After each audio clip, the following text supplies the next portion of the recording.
Good evening friends. मैं Rudra चंद्रहासन academy के इस ऑनलाइन प्लेटफॉर्म में आपका स्वागत करता हूं।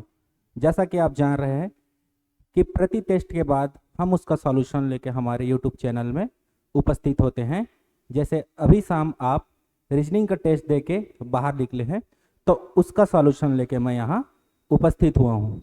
तो चलिए देखते हैं सारे क्वेश्चन के सॉल्यूशन कैसे बनेंगे। क्वेश्चन नंबर 1, यदि सूर्य को चंद्रमा, चंद्रमा को पृथ्वी, पृथ्वी को आकाश, आकाश को तारा और तारा को सूर्य कहा जाए तो पक्षी कहाँ उड़ते हैं? ठीक है, जब भी ऐसा क्वेश्चन हो तो अंतिम लाइन देखिए उसको पूछा क्या गया है। जैसे पूछा गया है कि पक्षी कहाँ उड़ते हैं, और वास्तविक में पक्षी कहाँ उड़ते हैं? पक्षी उड़ते हैं आकाश में। और देखिए आकाश को क्या कहा गया है? आकाश को कहा गया है तारा। तो पक्षी कहाँ उड़ेंगे? पक्षी उड़ेंगे तारा में। सेम इसी में अगर आपको पूछा गया होता कि हम कौन से ग्रह में रहते हैं, ठीक है, तो हम कौन से ग्रह में रहते हैं? तो हम रहते हैं पृथ्वी ग्रह में। लेकिन इसमें क्या कहा गया? देखिए पृथ्वी को आकाश कहते हैं, तो हम यह कह सकते हैं कि हम आकाश ग्रह में रहते हैं। ऐसा रहता है क्वेश्चन। क्वेश्चन नंबर 2 देखते हैं। क्वेश्चन नंबर 2 क्या कहता है? यदि यदि ए को 1 और एंड को 19 लिखा जाए तो बैट को क्या लिखा जाएगा? चलिए इसका मैं क्रमांक लिख देता हूं। जैसे ए को 1 और एंड को 19 लिखा जाए, ए एन डी, इसका क्रमांक क्या होगा? 1, एन का होगा 14 और डी का होगा 4। इसको सबको जोड़ दीजिए, 14 1 15 और 19। क्वेश्चन में आपको बोला है कि 19 लिखा जाएगा। उसके बाद देखिए बैट को क्या कहते हैं? बैट को क्या लिखा जाएगा? तो क्या होगा? B A T. बी का क्रमांक क्या होगा? 2 प्लस ए का क्रमांक क्या होगा? 1 प्लस टी का क्रमांक क्या होगा? 20। तीनों को जोड़ोगे तो कितना आ जाएगा? 23। तो इसका उत्तर क्या होगा? इसका उत्तर होगा ऑप्शन बी 23। चलिए आगे बढ़ते हैं और देखते हैं क्वेश्चन नंबर 3। क्वेश्चन नंबर 3 क्या कहता है? एक निश्चित कोड भाषा में चेयर को EGCHT के रूप में लिखा जाता है, तो उसी कोड में ऑडिट को कैसा लिखा जाएगा? ठीक है, चेयर को क्या लिखा जाता है? CHAIR। ठीक है, इसको क्या लिखा जाता है? EGCHT। ठीक है, अब इसका क्रमांक लिख लेते हैं। जैसे सी का क्या क्रमांक है? 3, एच का 8, ए का 1, आई का 9 और आर का 18। ठीक है, वैसे ई का क्या होगा? ई का होगा 5, जी का होगा 7, सी का होगा 3, एच का होगा 8 और टी का होगा 20। ठीक है, अब देखिए 3 से 5 हो गया मतलब क्या हो गया? इसमें 2 जोड़ा गया है। 8 से 7 हो गया मतलब इसमें 1 घटाया गया है। 3 से 1 से 3 हो गया मतलब इसमें प्ली 2 जोड़ा गया है, फिर 1 घटाया गया है पर 2 जोड़ा गया है। ऐसे ये आगे बढ़ेगा। ठीक है, अब क्या दिया है कि इसमें हमको ऑडिट का बताना है। ठीक है, ऑडिट का क्या होगा? तो इसका पहले क्रमांक लिखते हैं। ए का क्या होगा? 1, यू का क्या होगा? 21, डी का क्या होगा? 4, आई का क्या होगा? 9 और टी का क्या होगा? 20। पहले क्या है? इसमें 2 जोड़ा गया है, तो 1 में 2 जोड़ेंगे तो क्या होगा? 3। 3 किसका क्रमांक है? सी का। देखिए सी किस में है? सी लगभग 3 ऑप्शन में है। उसके बाद देखते हैं यू। यू में क्या है? 2 जोड़ा है, 1 घटाएंगे तो कितना आ जाएगा? ये 20। 20 किसका कोड है? टी का। टी देखिए टी 2 में है, बी होगा या सी होगा। उसके बाद क्या है? डी। डी में 2 जोड़ेंगे तो क्या होगा? 4 6। 6 का क्या है कोड? एफ। तो क्या होगा? CTF। CTF, ये HV मतलब आगे मत निकालिएगा, ये क्या हो जाएगा, ये आपका उत्तर हो जाएगा। चलिए और आगे बढ़ते हैं, देखते हैं क्वेश्चन नंबर 4। क्वेश्चन नंबर 4 क्या कहता है, नीचे दिए गए प्रश्नों की आकृतियों का एक समूह दिया गया है जिसमें एक आकृति के स्थान पर प्रश्नवाचक चिन्ह दिया गया है, उस स्थान पर कौन सा उत्तर आकृति होगा। ठीक है, ये कुछ डायग्राम दिया गया है और एक डायग्राम के जगह पे क्या है, क्वेश्चन मार्क है, और दिए हुए ऑप्शन में हमको बताना है कि उस प्रश्नवाचक जगह पे कौन सा आकृति आएगा। ठीक है, ध्यान से देखिए, इसमें गोला के बाद कितने लकीर हैं,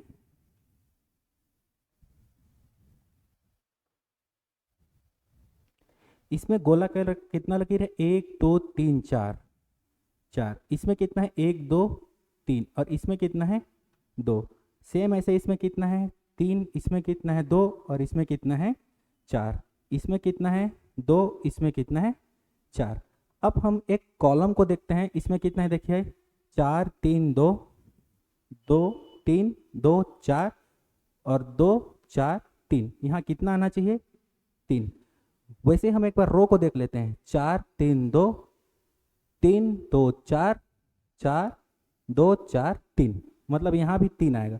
तो ऐसे आकृति देखिए जिसमें आकृति में 3 लकीर हो, मतलब कि इसमें देखिए 1 2 3, तो आपका क्या होगा, ऑप्शन ए क्या हो जाएगा, सही हो जाएगा। चलिए आगे बढ़ते हैं और देखते हैं question number 5। Question number 5 same वैसी है कि क्वेश्चन मार्क वाले जगह पे क्या आएगा। ठीक है, देखिए पहले एक में क्या है, एक गोला है, उसके बाद कितना हो गया, वो डबल होके कितना हो गया 2, तो वैसे यहाँ 3 है तो उसका डबल कितना हो जाएगा 6। वैसे हम रो वाइज देखेंगे तो एक का कितना हो गया है 3, तो 2 का कितना हो जाएगा 6, मतलब आपका ऑप्शन क्या हो जाएगा, डी क्या हो जाएगा, सही हो जाएगा। चलिए आगे बढ़ते हैं और देखते हैं क्वेश्चन नंबर 6। क्वेश्चन नंबर 6 कहता है, नीचे दिए गए चित्रों में त्रिभुजों की संख्या कितनी है। एक आकृति दी गई है और इसमें हमको फाइंड आउट करना है कि इसमें त्रिभुजों की संख्या कितनी है। चलिए काउंट करते हैं, ये क्या हो जाएगा जी, देखिए एक छोटा त्रिभुज हो जाएगा 1, वैसे ही एक और त्रिभुज है 2, ये हो जाएगा 3, ये हो जाएगा 4, ये हो जाएगा 5 और ये हो जाएगा 6। छोटे छोटे इसमें 6 त्रिभुज है। और देखते हैं एक बड़ा त्रिभुज, ये एक त्रिभुज, ये कितना हो जाएगा, ये 7, और एक और त्रिभुज ये कौन सा त्रिभुज हो जाएगा, ये 8। तो इस आकृति में कुल मिला के 8 त्रिभुज हैं, तो ये हो जाएगा आपके ऑप्शन ए। चलिए आगे बढ़ते हैं और देखते हैं क्वेश्चन नंबर 7। ठीक है, क्वेश्चन नंबर 7 देखिए, नीचे दी गई आकृति में कुल कितनी सरल रेखाएं हैं। ये आकृति जो दी गई है वहाँ कितनी सरल रेखाएं हैं, ये हमको फाइंड आउट करना है, ये हमको ज्ञात करना है। स्ट्रेट लाइन कितना है, सरल रेखाएं कितने हैं। चलिए देखते हैं, सरल रेखाएं एक कोना से लेके दूसरे कोना तक ये एक ही सरल रेखा होगी, इसको आप 2 काउंट नहीं कर सकते हैं। जैसे देखिए यहाँ एक और ये छोटा छोटा है, लेकिन इसको आप अलग अलग काउंट नहीं करेंगे, ये पूरी एक रेखा है तो कितना काउंट होगा, वो एक ही काउंट होगा। तो चलिए काउंट करते हैं कि यहाँ कितने सरल रेखाएं हैं। चलिए ये कितना हो गया, 1 2 3 4 5 6 और 7। ठीक है, अब ऊपर से नीचे देखते हैं, 8 9 10 11 12 और 13।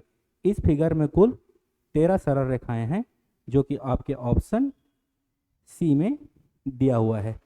चलिए आगे बढ़ते हैं और देखते हैं क्वेश्चन नंबर 8। क्वेश्चन नंबर 8 क्या कहता है, निम्नलिखित में से किस रेखा के द्वारा ग्राम, जिला और राज्य को निरूपित किया गया है। ठीक है, पहले आपको यह समझना होगा कि राज्य है, राज्य के अंदर क्या होते हैं, जिला होते हैं, और जिला के अंदर ग्राम होते हैं। ठीक है, ये क्या हो गया, ये जो मैं सर्कल बनाया है ये राज्य को निरूपित करता है, और उसके अंदर क्या होगा, ये उसके अंदर क्या होगा, ये जिला को निरूपित करता है, और जिला के अंदर क्या आता है, ये ग्राम को निरूपित करता है। तो सेम ऐसा फिगर कहाँ है, देखिए ऐसा फिगर है आपके ऑप्शन बी में, मतलब आपका ऑप्शन बी क्या हो जाएगा, सही हो जाएगा। चलिए आगे बढ़ते हैं, देखते हैं क्वेश्चन नंबर 9। क्वेश्चन नंबर 9 क्या कहता है, ए बी सी डी 4 आरेखों में से एक को चुनिए जिसमें सर्वोत्तम ढंग से नीचे तीनों वर्गों के संबंध को प्रदर्शित करता है। ठीक है, क्वेश्चन में हमको क्या दिया गया है, देश और भारत और पाकिस्तान, और हमको 4 ऑप्शन दिया गया कि चारों आकृतियों में कौन से जो हमारे स्टेटमेंट है उसको सेटिस्फाइड करता है, उसको फॉलो करता है। देखिए ये जो भारत और एक पाकिस्तान दोनों देश हैं, ठीक है, तो सबसे पहले क्या आ जाएगा, एक सर्कल बनेगा, और ये किसको निरूपित करेगा, ये देश को। देश के अंदर ये भारत और ये पाकिस्तान दोनों अलग अलग देश हैं, तो दोनों के लिए अलग अलग सर्कल बनाना होगा। ये कितने है, पाकिस्तान, और ये हमारा क्या है, इंडिया। ठीक है, तो ऐसा फिगर किस में देख लीजिए, ये हो जाएगा आपके ऑप्शन ए, आपका ऑप्शन ए क्या हो जाएगा, सही हो जाएगा। चलिए आगे बढ़ते हैं और देखते हैं क्वेश्चन नंबर 10। निर्देश 10 से 13 तक नीचे चित्र में कुछ अवयव दिखे हैं, इसके बाद 4 विकल्प आकृतियां दी गई है, वह आकृतियां ज्ञात करो जिसमें एक दिए गए अवयव से बनाया जा सकता है। कहने का मतलब यह है कि एक हमको एक प्रश्न आकृति दी है, और इस आकृतियों से मिला के हमको 4 ऑप्शन दिया गया है, चारों ऑप्शन में अलग अलग 4 चित्र हैं, इन चारों से मिलकर जो चित्र बनेगा वही हमारा उत्तर होगा।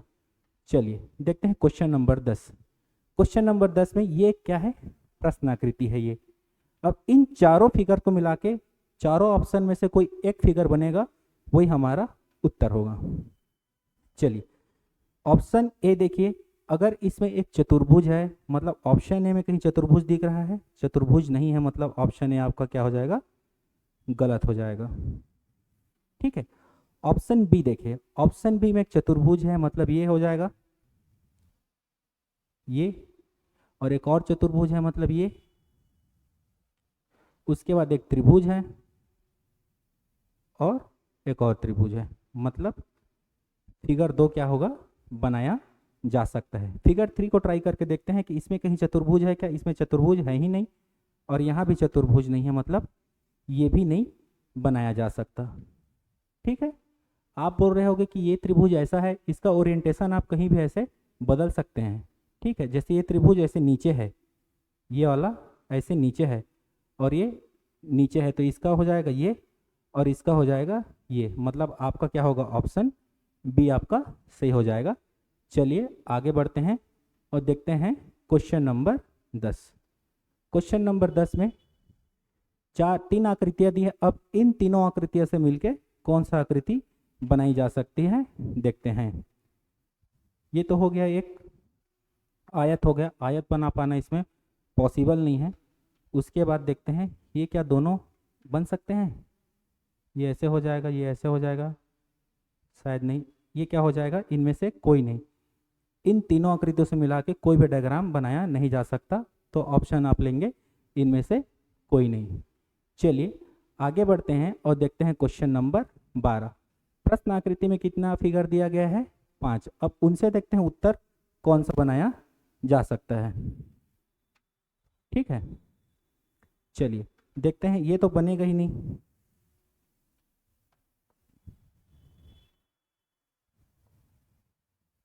ये तो बनेगा ही नहीं, क्योंकि इसमें चतुर्भुज है, त्रिभुज नहीं है इसमें, क्योंकि त्रिभुज यहाँ 3 दे गया है, यहाँ एक चतुर्भुज है, इसमें चतुर्भुज नहीं है, तो ये भी नहीं बनेगा।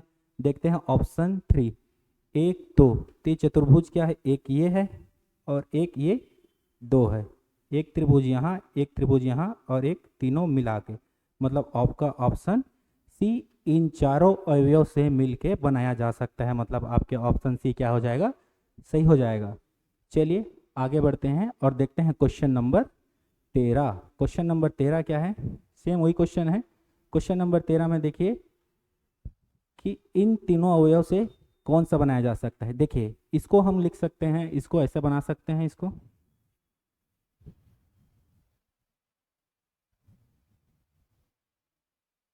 इसका ओरिएंटेशन मैं इसको 90 डिग्री क्या करता हूँ, नीचे कर देता हूँ।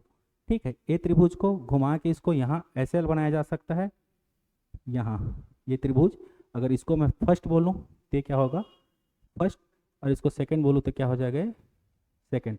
बचा ये, इसको मैं सीधा यहाँ से यहाँ जोड़ सकता हूँ, तो ये हो जाएगा 3, ये हो जाएगा 3। देखते हैं ऐसा कौन सा फिगर है, फिगर ए। ऑप्शन ए क्या हो जाएगा आपका, 13 नंबर का प्रश्न, ऑप्शन ए आपका सही होगा। चलिए आगे बढ़ते हैं और देखते हैं क्वेश्चन नंबर 14। क्वेश्चन नंबर 14 क्या कहता है, यदि एल का अर्थ धन हो और एम का अर्थ घटाव हो और एन का अर्थ भाग हो और के का अर्थ गुणा हो, तो एक इक्वेशन दिया गया है, उसका उत्तर क्या होगा। क्वेश्चन जो यहाँ है उसका उत्तर क्या होगा, ये हमको निकालना है। चलिए इसको पहले लिखते हैं, 18 के 36 एन 12 एम 6 एल 7। ठीक है, 18 के क्या है, देखिए के का अर्थ क्या है, के का अर्थ गुणा हो, ठीक है, गुणा 36। एन का अर्थ क्या है, एन का अर्थ भाग हो, भाग 12। एम का अर्थ क्या है, एम का अर्थ माइनस हो, माइनस 6। एल का अर्थ क्या है, एल का अर्थ प्लस हो, प्लस 7। इसको सॉल्व करते हैं, देखते हैं। 12 कम 12, 12 तिया 36, 18 गुणा 3 माइनस 6 प्लस 7, 18 तिया 54 माइनस 6 प्लस 7। ठीक है, और ये 54 और 7 हो जाएगा 61 माइनस 6 बराबर कितना आ जाएगा, 55।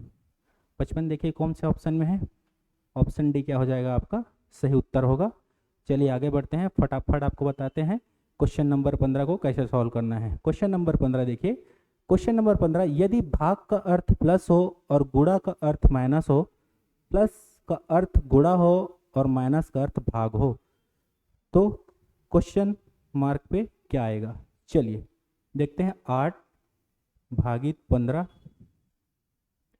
माइनस 3 गुणा 4 प्लस 2 बराबर क्या आएगा। ठीक है, 8 यहाँ पे क्या दिया है, भाग के अर्थ में प्लस, प्लस 15, और माइनस का अर्थ भाग हो, भाग 3, और गुणा का अर्थ माइनस हो, माइनस 4, और धन का अर्थ गुणा हो, गुणा 2। ठीक है, पहले भाग को सॉल्व करेंगे, 3 एकम 3, 3 पंचे 15, ये हो जाएगा 8 धन 5 माइनस 4 गुणा 2। ठीक है, ये हो जाएगा 8 प्लस 5 माइनस 8 प्लस 8 ऐसे ही 0 हो जाएगा, उत्तर आ जाएगा आपका 5। देखिए 5 किस में है, 5 आपके ऑप्शन बी में है, मतलब आपका ऑप्शन बी क्या होगा, एकदम राइट होगा। चलिए आगे बढ़ते हैं और देखते हैं क्वेश्चन नंबर 16। क्वेश्चन नंबर 16 में क्या दिया गया है, क्वेश्चन नंबर 16 में है 60 भागित 20 भागित 15 प्लस 5 माइनस 3। ठीक है, अब यहाँ क्या है, भाग का अर्थ क्या है, भाग का अर्थ है प्लस हो। ठीक है, भाग का अर्थ क्या है, प्लस, प्लस 15, और धन का अर्थ माइनस हो, माइनस 5, और माइनस का अर्थ क्या हो, गुणा हो, गुणा 3। ठीक है, अब इसको गुणा पहले कर लेंगे, ये हो जाएगा 60 प्लस 20 प्लस 15 माइनस 5 दिया 15, 15 15 क्या हो जाएगा, कट जाएगा, और 60 और 20 कितना हो जाएगा, 80। आपको उत्तर कितना आएगा, 80, जो कि आपके ऑप्शन बी में है। चलिए आगे बढ़ते हैं, देखते हैं क्वेश्चन नंबर 17। मैं उम्मीद करूंगा क्लास में ऐसा आपको पढ़ाया गया है और ये सारे क्वेश्चन आपसे बने होंगे। फिर मैं उन लोगों के लिए एक्सप्लेन कर रहा हूँ जिन लोगों से नहीं बना है। चलिए देखते हैं क्या है, 21 C 3 D 6 A 8 B और 2। ठीक है, 21। सी का अर्थ क्या है देखिए, सी का अर्थ प्लस है, +3, और डी का अर्थ माइनस है, -6। ए का अर्थ गुणा है, गुणा 8, और क्या है, बी का अर्थ भाग है, भाग 2। ठीक है, सबसे पहले भाग को सॉल्व करेंगे। 2 एकम 2, 2 चौक 8, यहाँ पे क्या आ जाएगा 4, 6 चौक 24, और 21 और 3 इधर भी 24 हो जाएगा, और 6 चौक ये भी 24 हो जाएगा। कुल मिला के अल्टीमेट कितना आएगा, ये 0 आएगा, जो कि आपके ऑप्शन किस में है, ऑप्शन बी में है। आपका ऑप्शन बी क्या होगा, सही होगा। चलिए आगे बढ़ते हैं और देखते हैं क्वेश्चन नंबर 18। ठीक है, क्वेश्चन नंबर 18 क्या है, 9 धन 8 भागित 8 -4 गुणा 9 बराबर होगा क्या। अब कंडीशन क्या गया है वो देख लीजिए। 9 क्या यहाँ पे धन का अर्थ गुणा है, गुणा 8, और भाग का अर्थ प्लस हो, +8, और माइनस का अर्थ भाग हो, भाग 4, और गुणा, गुणा का अर्थ माइनस हो, -9। ठीक है, ये हो जाएगा 4 एकम 4, 4 दूनी 8, 9 अठे ये हो जाएगा 72, +2 -9, ये हो जाएगा 74 -9 बराबर ये हो जाएगा 65। 65 क्या है आपके ऑप्शन ए में है, आपका ए क्या होगा, सही होगा। चलिए जल्दी जल्दी आगे बढ़ते हैं कि वीडियो बड़ा ना बन जाए। देखते हैं क्वेश्चन नंबर 19। यदि माइनस से अभिप्राय है भाग का, यदि प्लस से अभिप्राय है गुणा, यदि भाग से अभिप्राय है घटाना, यदि गुणा से अभिप्राय है जोड़ना, तो बताओ कौन सा समीकरण सही होगा। जैसे ऐसी समीकरण देखते हैं जिसमें गुणा दिया गया और उसका उत्तर होगा, तो इसको क्या करना होगा, आपको सत्यापन करना होगा। लेकिन चारों ऑप्शन को आप सत्यापित करेंगे तो उसमें आपका टाइम जाएगा, और कॉम्पिटिटिव एग्जाम में आपको कैसे समय बचाना है वो सब आपको आना चाहिए। चलिए देखते हैं कि अगर क्वेश्चन नंबर देख ले, माइनस के अभिप्राय भाग से है तो इसको रिप्लेस करते हैं और इसको बनाते हैं भाग। तो अगर 5 से 12 कटेगा क्या, नहीं कटेगा, तो ये उत्तर आपका हो ही नहीं सकता। उसके बाद देखते हैं इसमें माइनस क्या है, ये है माइनस, इसको भाग, क्योंकि यहाँ बोला गया है माइनस से अभिप्राय है भाग का, तो यहाँ भाग करेंगे। 5 से 30 कटेगा कि नहीं कटेगा, बिल्कुल कटेगा, और ये इसको सत्यापन करते हैं। ठीक है, 30 माइनस को क्या करते हैं यहाँ पे भाग, उसके बाद 5। अब देखिए धन से अभिप्राय क्या है, धन से अभिप्राय है गुणा का, तो गुणा कितना हो जाएगा इसमें 12। 12 के बाद क्या है भाग, भाग से अभिप्राय है घटाना, माइनस 12 के बाद कितना आ जाएगा 8, और गुणा से अभिप्राय क्या है, गुणा से अभिप्राय है जोड़ने का, प्लस हो जाएगा ये 12। इसको सॉल्व करते हैं। देखिए 5 एकम 5, 5 छः 30, 6 12 -8 प्लस 12, 12 छक्का हो जाएगा ये 72 -8 प्लस 12, ये हो जाएगा 84 -8। ठीक है, और इसको सॉल्व करोगे तो आ जाएगा ये 76। 76 जो कि आपके राइट हैंड साइड में है और लेफ्ट हैंड साइड दोनों बराबर है, मतलब क्या होगा आपका ऑप्शन बी क्या होगा, सही होगा। चलिए आगे बढ़ते हैं और देखते हैं क्वेश्चन नंबर 20। क्वेश्चन नंबर 20 क्या है, यदि 20 - 10 का अर्थ 200 हो, 8 + 4 का अर्थ 12 हो, और 6 × 2 का अर्थ 4 हो, तो हमको एक इक्वेशन दिया गया है, इसका वैल्यू कितना होगा ये हमको निकालना है। चलिए देखते हैं। 20 - 10 का अर्थ 200 तभी होगा जब इस माइनस के जगह में क्या होगा, गुणा होगा। 20 × 10 बराबर 200 होगा, तो यहाँ लिखिए माइनस कित के बराबर होगा, गुणा के बराबर होगा। ठीक है, 8 + 4 बराबर 12, मतलब 8 और 4 को जोड़ोगे तो 12 आएगा, मतलब यहाँ पे प्लस बराबर प्लस ही रहेगा। ठीक है, 6 × 2 बराबर 4, 6 दूनी 12 होता है लेकिन यहाँ 4 है, 6 में 2 घटाएंगे तो 4 आएगा, तो गुणा की जगह कितना हो जाएगा, माइनस हो जाएगा। अब चलिए इसको सॉल्व करते हैं। क्वेश्चन में क्या दिया है देखिए, 100 - 10 गुणा 1000 प्लस 1000 प्लस 100 गुणा 10। ठीक है, तो ये हो जाएगा 100।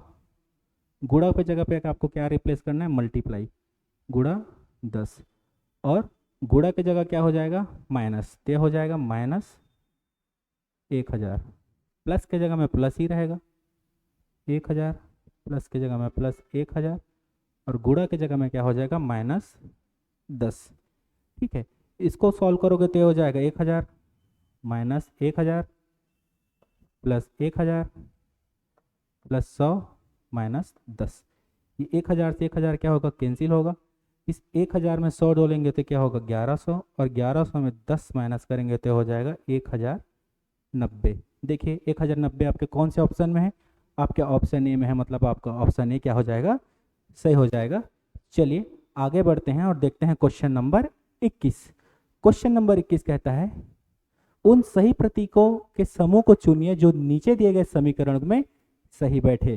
ठीक है, यहाँ पे आपको एक गैप दिया गया है 5 0 3 5। यहाँ पे इन जो समीकरण दिया है प्रतीक चिन्हों का उपयोग करके हमको कितना लाना है, 20 लाना है। कहने का मतलब है लेफ्ट हैंड साइड और राइट हैंड साइड दोनों को हमको बराबर करना है। तो इसमें क्या होगा, पुनः हमको चारों ऑप्शन को क्या करना पड़ेगा, सत्यापित करना पड़ेगा।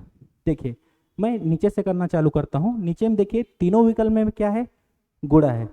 यहाँ गुणा गुणा गुणा तीनों में करेंगे और कंटिन्यू 3 गुणा होगा और गुणे में अगर 0 है तो गुणा होगा कितना हो जाएगा, वो 0 हो जाएगा। मतलब ये आपके ऑप्शन डी नहीं हो सकता। उसके बाद ऑप्शन सी को हम सत्यापित करते हैं, देखते हैं 5। उसके बाद क्या होगा, -0। उसके बाद क्या होगा, +3। उसके बाद होगा गुणा 5। ठीक है, ये 5 - 0 +15 और 5 + 15 बराबर कितना हो जाएगा, 20। ठीक है, मतलब आपके ऑप्शन क्या हो जाएगा, सही हो जाएगा। चलिए आगे बढ़ते हैं और देखते हैं क्वेश्चन नंबर 22। क्वेश्चन नंबर 22 क्या कहता है, क्वेश्चन नंबर 22 कहता है यदि L बराबर धन M बराबर माइनस और N बराबर गुणा हो और P बराबर भाग हो तो दिया गया है कि क्वेश्चन मार्क के स्थान पे क्या आएगा। चलिए मैं इसको लिख लेता हूँ। ये होगा 14 N 10 L 42 P 2 M 8 बराबर क्या होगा, क्या होगा। देखिए यहाँ पे हो गया 14, N बराबर क्या है, N बराबर है गुणा 10, L बराबर क्या है, L बराबर प्लस 42, P का मान क्या है, P है भागित 2 और M क्या है, M है -8। ठीक है, पहले भाग को सॉल्व करते हैं। ये होगा 2, ये कट जाएगा 21 बार में और ये हो जाएगा 140 + 21 - 8। ये हो जाएगा 1 6 1 161 में अगर 8 जाएगा तो आ जाएगा 156। देखते हैं 156 किस में है, सॉरी क्या होगा, 161 में 8 जाएगा तो 161 में 8 जाएगा तो हो जाएगा 53। ठीक है, 153 आपके ऑप्शन किस में है, ऑप्शन ए में है। चलिए आगे बढ़ते हैं और देखते हैं क्वेश्चन नंबर 23 से लेकर 26 तक नीचे के प्रश्नों की आकृति को उसके नीचे के 4 विकल्प आकृतियों में से किसी एक में सन्निहित है, उस विकल्प आकृति को चुनना है। मेनली ये कहा जा रहा है कि एक आपको प्रश्न आकृति दिया गया है, उस प्रश्न आकृति में जो आकृति है उत्तर आकृति में कहीं ना कहीं छिपी हुई है और जिस चारों ऑप्शन में किसी एक में होगा वही आपका क्या होगा, उत्तर होगा। चलिए देखते हैं क्वेश्चन नंबर 23। क्वेश्चन नंबर 23, ये जो आकृति आपको ऊपर में दी गई है वही सेम आकृति आपके चारों ऑप्शन में से किसी एक में अंतर्निहित है, वही हमको ढूंढना है। चलिए देखते हैं ये जो आकृति है किस में है। एक तो ऑप्शन 1 देखते हैं, लगभग लग रहा है कि ये आकृति ऑप्शन ए में ही आपको मिल जाएगा। ये सेम ऐसी आकृति आपके हैं ऑप्शन ए में है तो आपका ऑप्शन ए क्या हो जाएगा, सही हो जाएगा। और चलिए आगे बढ़ते हैं क्वेश्चन नंबर 24। क्वेश्चन नंबर 24 में इस आकृति को ढूंढते हैं कि ऑप्शन के किस आकृति में होगा। चलिए बना के देखते हैं और देखते हैं इसमें ऑप्शन ए को ट्राई करते हैं। यहाँ से मैं शुरू करूँगा इस कोने से, यहाँ से जाएगा पूरा अंतिम तक, वहाँ से आएगा नीचे, फिर वहाँ अंतिम तक, फिर नीचे, फिर इस लेफ्ट वाले कोने में और यहाँ से स्टार्टिंग पॉइंट को मिला दूंगा। सेम आकृति बन रहा है। देखिए ये जो आकृति है ये आकृति सेम है, तो यह आकृति ऑप्शन एक में अंतर नहीं था, मतलब आपका ऑप्शन ए क्या हो जाएगा, सही हो जाएगा। चलिए आगे बढ़ते हैं और देखते हैं क्वेश्चन नंबर 6 नंबर क्वेश्चन क्या कहता है कि जो आकृति आपको ऊपर में दी हुई है सेम आकृति नीचे चारों आपके आकृतियों में, उत्तर आकृतियों में कहीं पे छुपी हुई है, वो ऑप्शन हमको क्या है ढूंढना है। चलिए देखते हैं। जैसे कि इसके ऊपर एक त्रिभुज है, ऑप्शन ए में कहीं हमको त्रिभुज नहीं दिख रहा है, मतलब आपका ऑप्शन ए सही नहीं होगा। ऑप्शन बी देखते हैं, यहाँ एक त्रिभुज है लेकिन त्रिभुज के नीचे जो एक डंडी दिख रही है यहाँ पे मिसिंग है, यहाँ पे नहीं है, मतलब आपका ऑप्शन बी क्या हो जाएगा, गलत हो जाएगा। वैसे ही देखते हैं आपके ऑप्शन सी। ऑप्शन सी में क्या है, एक त्रिभुज है और इसके नीचे जो बना हुआ है वो भी आकृति आपके क्या है ऑप्शन सी में मिलेगा, मतलब आपका ऑप्शन सी क्या हो जाएगा, सही हो जाएगा।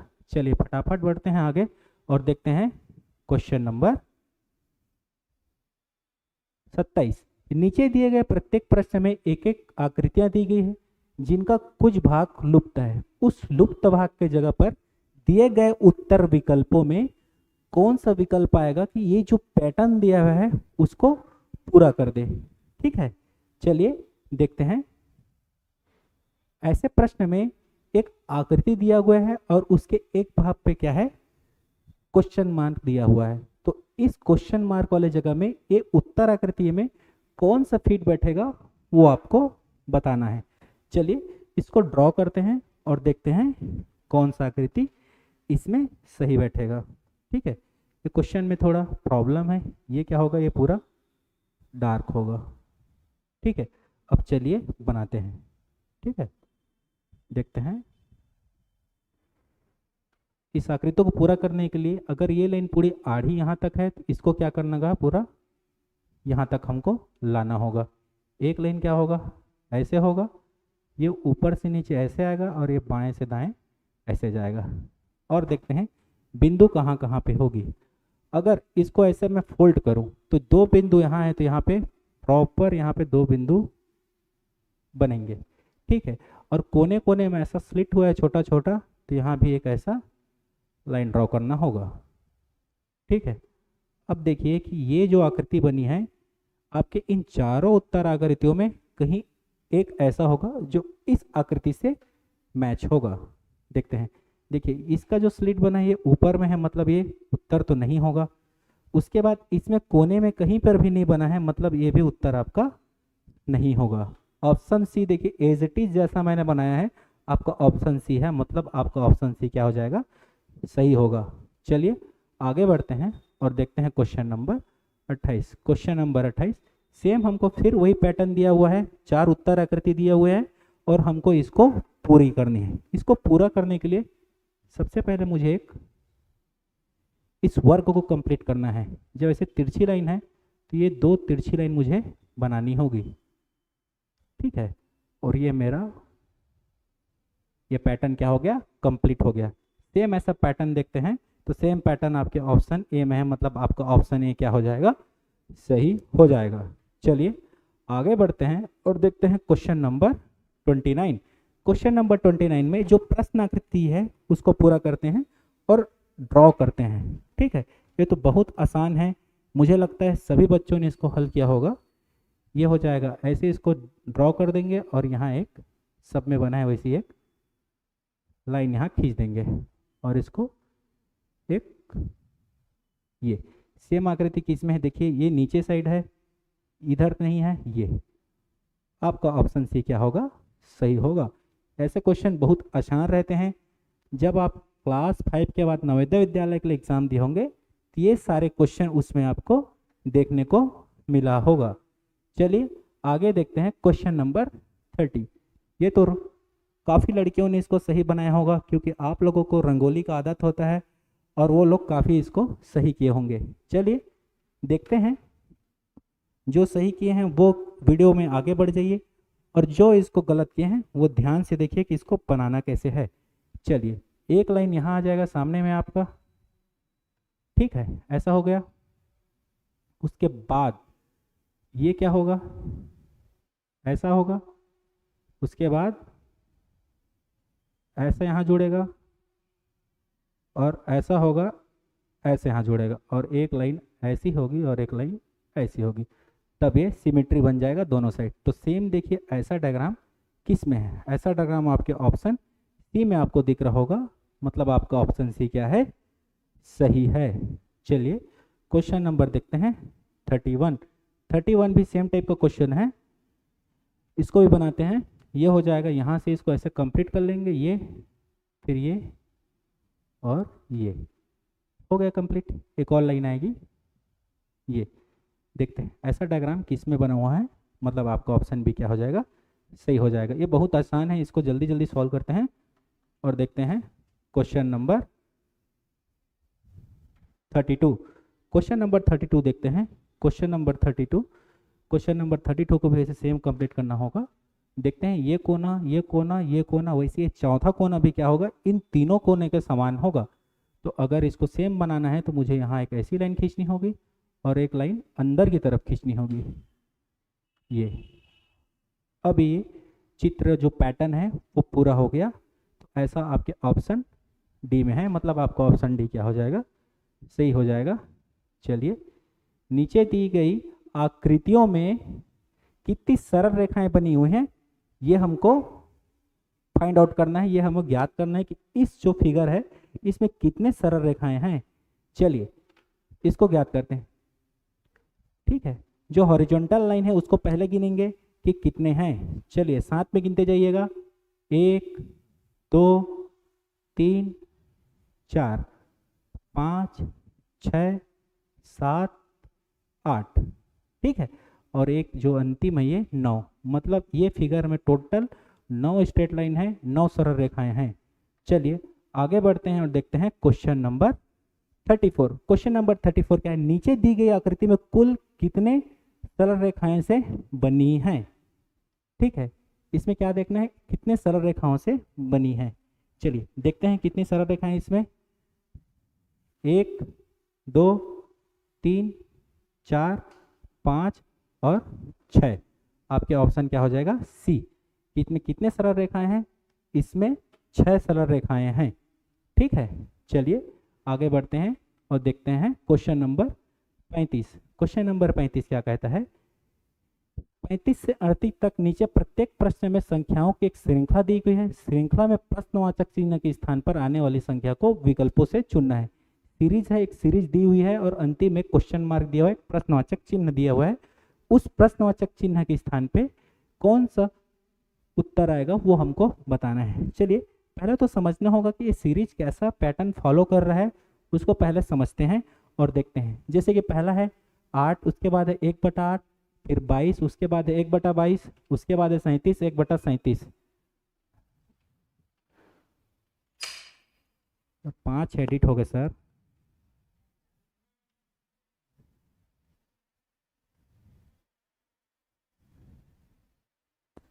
छठवा एडिट है गऊ के।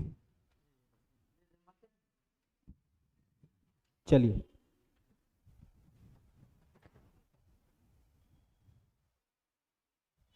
देखते हैं क्वेश्चन नंबर 35 क्या है। नीचे दिए गए प्रश्नों में संख्याओं की एक श्रृंखला दी गई है। श्रृंखला में प्रश्नवाचक के स्थान पर कौन सी संख्या आएगी, विकल्पों से चुनना है। इसमें आपको एक सीरीज दी गई है और सीरीज एक पैटर्न को फॉलो करता है। उस पैटर्न को आपको दिखना है कि कैसा पैटर्न फॉलो कर रहे हैं, उसी हिसाब से दिए गए 4 विकल्पों में आपको एक विकल्प सिलेक्ट करना है। चलिए आगे बढ़ते हैं और देखते हैं क्वेश्चन नंबर 35। 35 में क्या है, देखिए सीरीज में 8 है, उसके बाद 1/8, 22, 1/22, 37, 1/37। कहने का मतलब है कि पहले वो संख्या आ रही है, उसके बाद जस्ट उसका बटे में हो जा रहा है। तो बटे वालों को इग्नोर करते हैं क्योंकि हमको वो संख्या चाहिए, ठीक है। तो आगे देखिए, जैसे पहला ये 8 है, उसके बाद 22 है, ठीक है। 22 में अगर हम 8 माइनस करते हैं तो कितना आएगा, 12 में से 8 गया तो 4 और 1 14, यहाँ पे आएगा 14। मतलब इस 8 से कितना ज़्यादा है, 22 14 ज़्यादा है। ठीक है, उसके बाद देखते हैं 37। 37 में 22 घटाएंगे तो कितना होगा 15। ठीक है, जस्ट इससे आगे कितना है 37 कितना ज़्यादा है 15।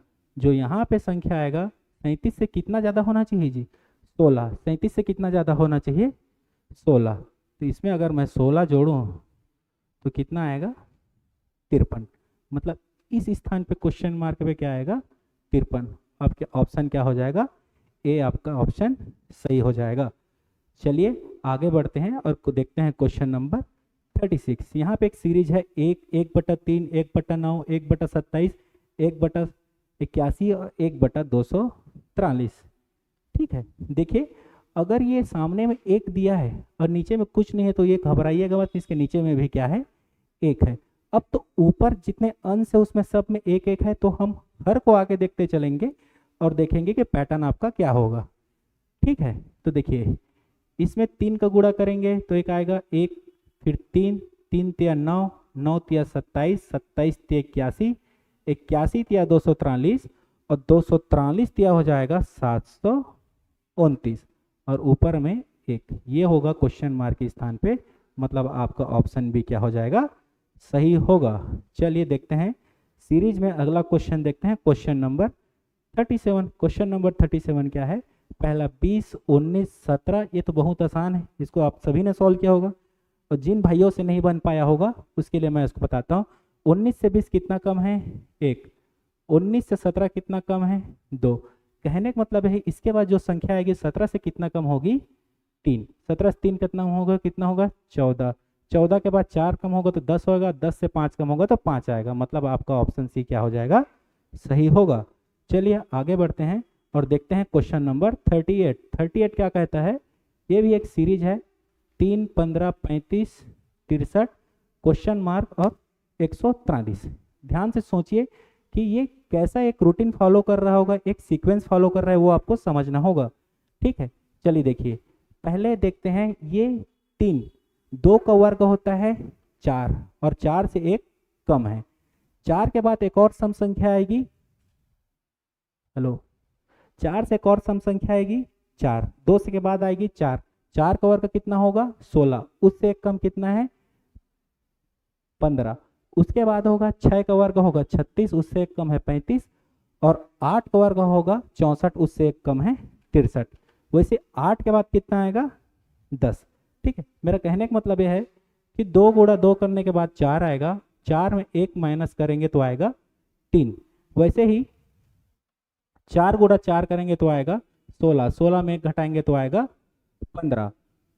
वैसे ही 6 गुणा 6 कितना हो जाएगा जी 36, 36 में घटाएंगे तो 35। ऐसे सीरीज आगे बढ़ी हुई है। अब 64 के बाद कितना आएगा 10 गुणा 10, मतलब कितना हो जाएगा जी ये 100 और 100 में घटाएंगे तो आ जाएगा ये 99। मतलब आपका ऑप्शन क्या होगा सही होगा। ठीक है, चलिए आगे बढ़ते हैं और देखते हैं क्वेश्चन नंबर 39। क्वेश्चन नंबर 39 कहता है यदि आप 1 से 100 तक की गिनती लिखते हैं तो आपको कितने बार 3 लिखना पड़ेगा।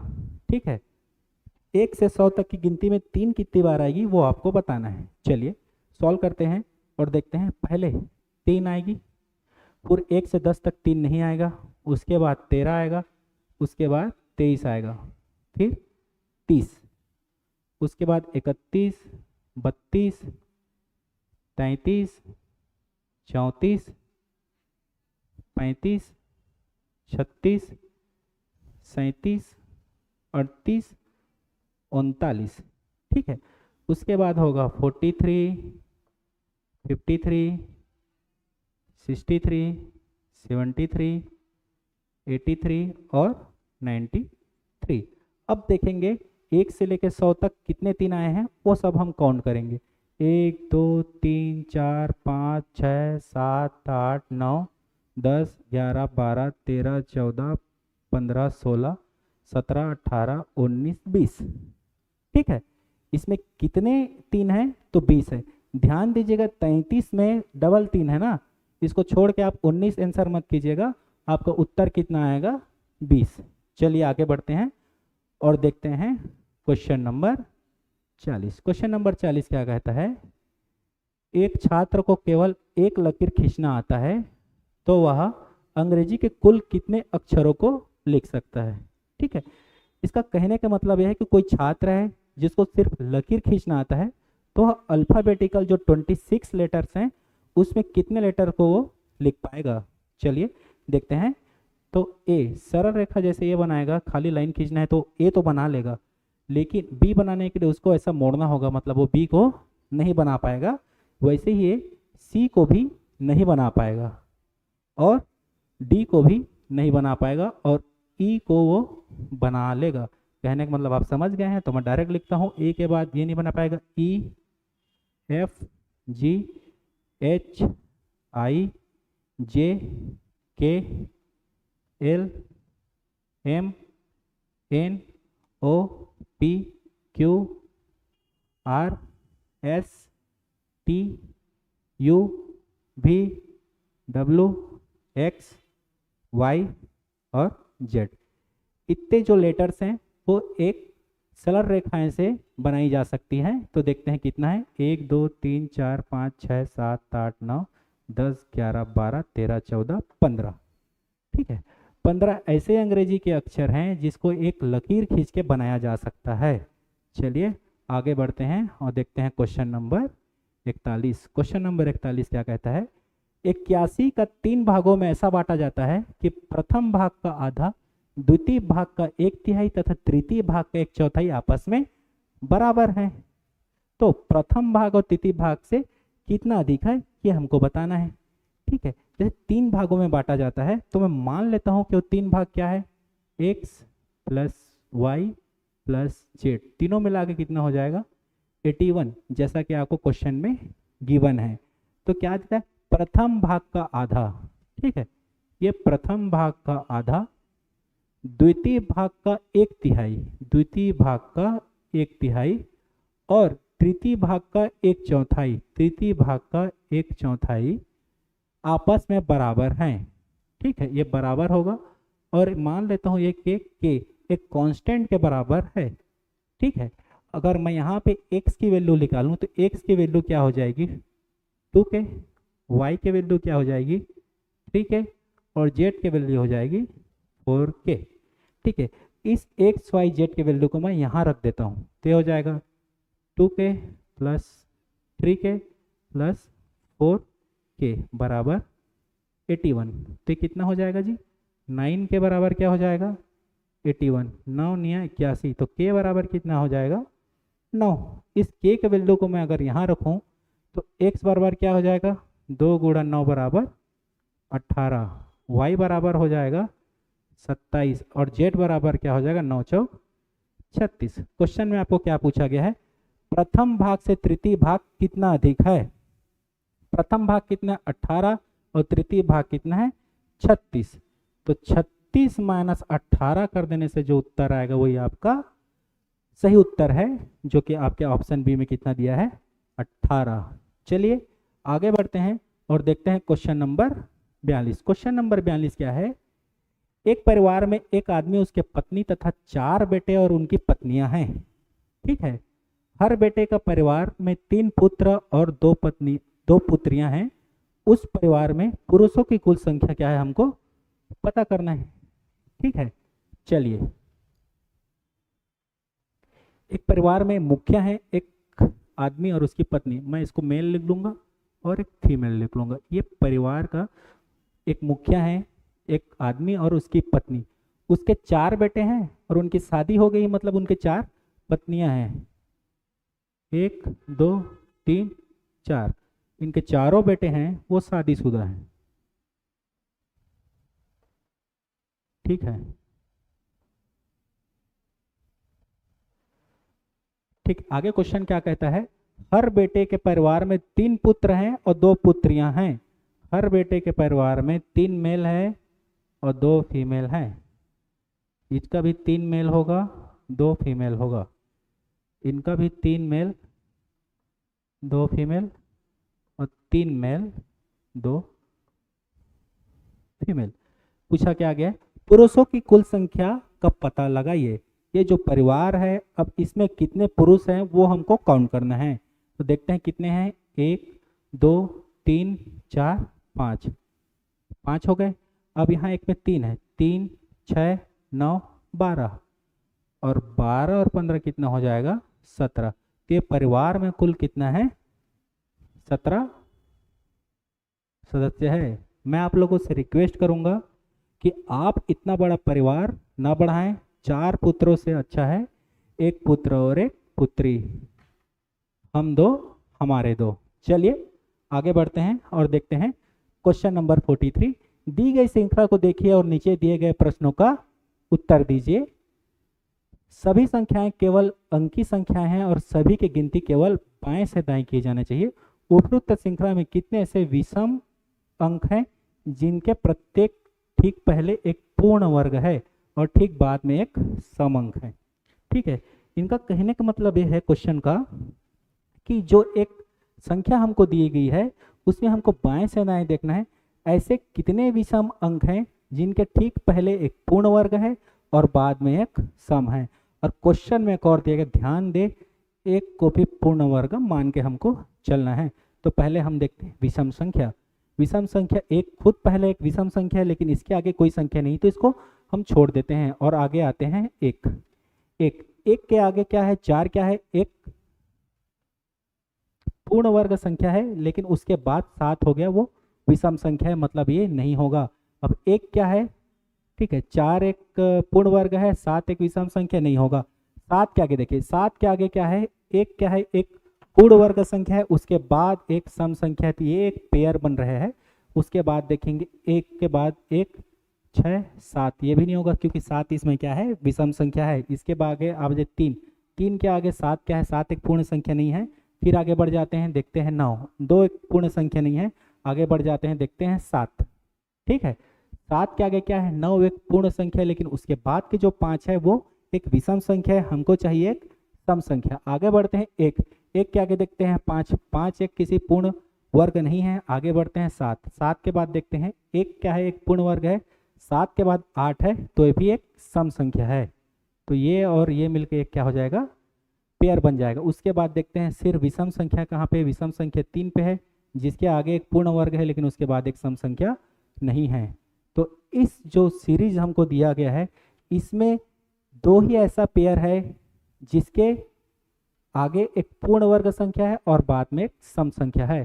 तो इसका उत्तर क्या हो जाएगा, ऑप्शन बी, मतलब 2 आपका क्या होगा, सही उत्तर होगा। चलिए आगे बढ़ते हैं, देखते हैं क्वेश्चन नंबर 44। क्वेश्चन नंबर 44 कहता है, एक व्यक्ति ने 100 रुपये अपने मित्र को बराबर बांटे। यदि उसके 5 मित्र और अधिक हो जाते हैं तो प्रत्येक को 1 रुपये कम मिलता है। तो उनके कितने मित्र थे, एक मित्र है, उनके पास 100 रुपये है, वो अपने मित्रों को बराबर बांटते हैं उन 100 रुपयों को, ठीक है। बाद में उनमें 5 मित्र और आ जाते हैं, तो उन 5 मित्र को फिर से बांटते हैं, तो सबको 1 रुपये क्या होता है, कम मिलता है। इसको सॉल्व करने से बढ़िया आपको पेपर में जल्दी बनाना है, तो हम इसको ऑप्शन से चेक करेंगे, ठीक है। देखते हैं, पहले मान लेते हैं कि उनके दोस्त कितने हैं, 20 हैं, ठीक है। तो उनके पास कितना था, 100 रुपया था। तो अगर उनको 20 दोस्तों में बांटेंगे तो प्रत्येक दोस्त को कितना मिलेगा, 5 रुपये मिलेगा। हर दोस्त को कितना मिलेगा, 5 रुपये मिलेगा। उसके बाद क्वेश्चन में बोला गया है कि यदि उनके 5 मित्र और अधिक हो जाते हैं, ठीक है, उनके 5 मित्र और अधिक हो जाएंगे तो 20 बढ़ के कितना हो जाएगा जी, 25 हो जाएगा। और 25 में अगर इसी 100 को बांटना है तो कितना हो जाएगा, 4 रुपये हो जाएगा। और ये क्वेश्चन को सेटिस्फाइड करता है कि यदि उसके 5 मित्र और अधिक हो जाते हैं तो सबको 1 रुपये कम मिलता है। पहले 5 मिलता था, उसके बाद में 4 मिल रहा है। तो उसके कितने मित्र थे, मतलब पहले कितने मित्र थे, तो पहले उसके मित्र थे 20, मतलब आपके ऑप्शन ए क्या हो जाएगा, सही हो जाएगा। चलिए इसी कड़ी में आगे बढ़ते हैं और देखते हैं क्वेश्चन नंबर 45। देखते हैं, नीचे दी गई आकृति में त्रिभुजों की संख्या ज्ञात करना है। इसमें फाइंड आउट करना है कि इसमें कितने ट्रायंगल है, कितने त्रिभुज हैं, ठीक है। चलिए देखते हैं, अगर आपको समझाने के लिए मैं ये फिगर को यहाँ पे बनाऊं, ठीक है, ऊपर वाले को, ये, ठीक है, इसको मैं ऊपर वाले को यहाँ बनाता हूँ और यहाँ पे मैं फाइंड करता हूँ कि इसमें कितने ट्रायंगल है। 1 2 3 4, ठीक है, कितने हो गए ये, 4, ठीक है। अब इन चारों में क्या है, 2 को मिल के भी बना होगा, 1 2 और 3 और ये 4, मतलब इसमें 4 + 4 कितने हैं, 8 क्या हैं, त्रिभुज हैं। ठीक है, आगे देखते हैं, अगर इसमें 8 त्रिभुज हैं तो इसमें भी कितना होंगे, 8 होंगे। ठीक है, तो टोटल कितने त्रिभुज हो गए, 16 हो गए। अब बगल वाले को देखिए, इसको, ठीक है, अगर इसको मैं यहाँ पे बनाऊंगा तो 1 2 और दोनों को मिला के कितना हो जाएगा, 3। इसमें कितने त्रिभुज हैं, 3, यहाँ 3 है और यहाँ 3 है, तो 3 तिया कितना हो, 6। तो टोटल कितना हो जाएगा इसमें, 16 और ये 22 हो गया। ठीक है, और देखते हैं कि और कितना है। यहाँ ए वाले फिगर में देखिए, ये एक त्रिभुज बन रहा है ऐसा, एक, ये 2 और एक 3 और एक 4।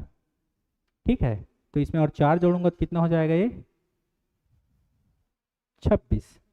ठीक है, और कहीं कुछ त्रिभुज बन रहा होगा तो देखिए, जी हाँ, एक त्रिभुज ये अंदर बन रहा है और ये ऐसा बन रहा है, मतलब इसमें 2 और हो जाएगा, तो टोटल कितने हो जाएंगे, 28। मतलब आपके ऑप्शन डी क्या हो जाएगा, सही हो जाएगा। चलिए आगे बढ़ते हैं और देखते हैं क्वेश्चन नंबर 46। क्वेश्चन नंबर 46 क्या है, यदि किसी सांकेतिक भाषा में मॉडल्स को EPNTMF लिखा जाए तो उसी सांकेतिक भाषा में वर्बल को क्या लिखा जाएगा। ठीक है, चलिए ये कोडिंग डिकोडिंग का क्वेश्चन है, देखते हैं। पहले लिख लेते हैं मॉडल्स,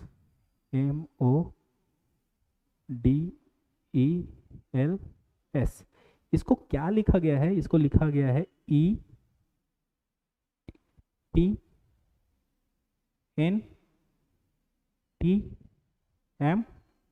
और F।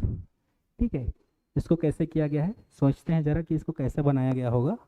चलिए देखते हैं इसको क्या किया गया है। जो फर्स्ट है उसको तीसरा देखिए, M के बाद N, O के बाद P और D के बाद क्या होता है, E। वैसे E के बाद अगर आता है F, L के बाद M और S के बाद T। ठीक है, वैसे देखते हैं अब हम लोग वर्बल का, VERBAL। ठीक है, अब यहाँ पे पोजीशन देखते हैं, V के बाद क्या आएगा, V के बाद आएगा W, तो यहाँ पे तीसरे स्थान पे क्या आएगा, W। E के बाद आ जाएगा F, R के बाद आ जाएगा S, SFW किस में देखिए, SFW 3 ठो में है। आगे भी हमको सॉल्व करना होगा। B के बाद यहाँ पे क्या आ जाएगा, यहाँ पे आ जाएगा C, यहाँ पे आ जाएगा B, L के बाद आ जाएगा M। ठीक है, SFW MBC। आपके ऑप्शन क्या है, डी में दिया हुआ है। चलिए आगे बढ़ते हैं और देखते हैं क्वेश्चन नंबर 47। क्वेश्चन नंबर 47 क्या है, एक निश्चित कोड भाषा में PG को KT लिखा है तो उसी कोड भाषा में LN को क्या लिखा जाएगा। ठीक है, चलिए देखते हैं, PG, ठीक है, उसको क्या लिखा गया है, KT। ये तो बहुत आसान है, P को सामने से गिना है, उसके जस्ट अपोजिट के G का अपोजिट T है। वैसे आपको क्या दिया है, L और N। इसके L के अपोजिट क्या हो जाएगा, O, और N के अपोजिट क्या होगा, M। मतलब आपका आंसर क्या होगा, ओम, जो कि आपके ऑप्शन बी में दिया हुआ है। चलिए आगे बढ़ते हैं और देखते हैं क्वेश्चन नंबर 48। क्वेश्चन नंबर 48 क्या है, एक निश्चित कुछ भाषा में कांट हर्ट में को बोला है YKJACM लिखा जाता है और डिड ही हर्ट को मिलता है BTYOGA लिखा जाता है। उसी कुट भाषा में हर्ट को क्या लिखा जाएगा। कहने का मतलब यह है कि आपको कुट भाषा में दिया गया है कि कांट हियर में को लिखा जाता है YKJACM, वैसे डिड ही हर्ट को लिखा जाता है, ये जो कुट भाषा में दिया है। ऐसा जब भी क्वेश्चन रहे तो आप देखेंगे ये दोनों में कोई ऐसा कॉमन होगा जो दोनों में होगा। तो देखिए कांट इसमें नहीं है, हर्ट और हर्ट, हर्ट क्या है इसमें भी है और इसमें भी है। सेम जो इसका कोड दिया है उसमें भी एक ऐसा लेटर होगा जो रिपीट हो रहा होगा, वही होगा हर्ट का मीनिंग। ठीक है, आगे देखिए, इसमें देखिए YKJACM, Y के है क्या, इसमें नहीं है। JA है क्या, JA देखिए JA इसमें भी है इसमें भी है। कहने का मतलब ये है हर्ट का क्या हो जाएगा, कैसे लिखा जाएगा उसको, जे ए से। तो इसमें देखिए जे कहाँ है, आपके ऑप्शन डी में दिया हुआ है। चलिए आगे बढ़ते हैं और देखते हैं क्वेश्चन नंबर 49। क्वेश्चन नंबर 49 है, उस विकल्प का चयन करें जो प्रस्तुत चित्र में त्रिकोणों की संख्या का प्रतिनिधित्व करता है। ठीक है, कहने का मतलब यह है कि इस फिगर में कितने त्रिभुज हैं, कितने त्रिकोण हैं, आपको बताना है। चलिए काउंट करते हैं, देखते हैं कितना त्रिभुज है।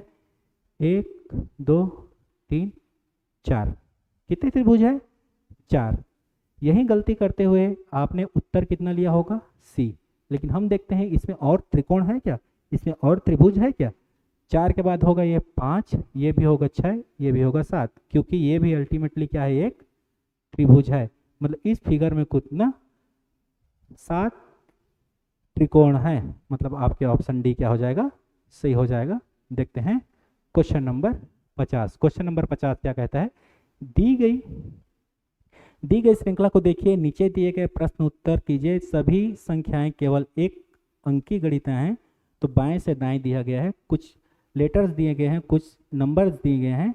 उपरोक्त श्रृंखला में बाएं से दाएं 10वें अंक दाएं से चौथे अंक का योग क्या है। तो बहुत आसान है, आपको क्या क्या क्या है, बाएं से 10वें, बाएं से 10वां देख लीजिए, 1 2 3 4 5 6 7 8 9 10।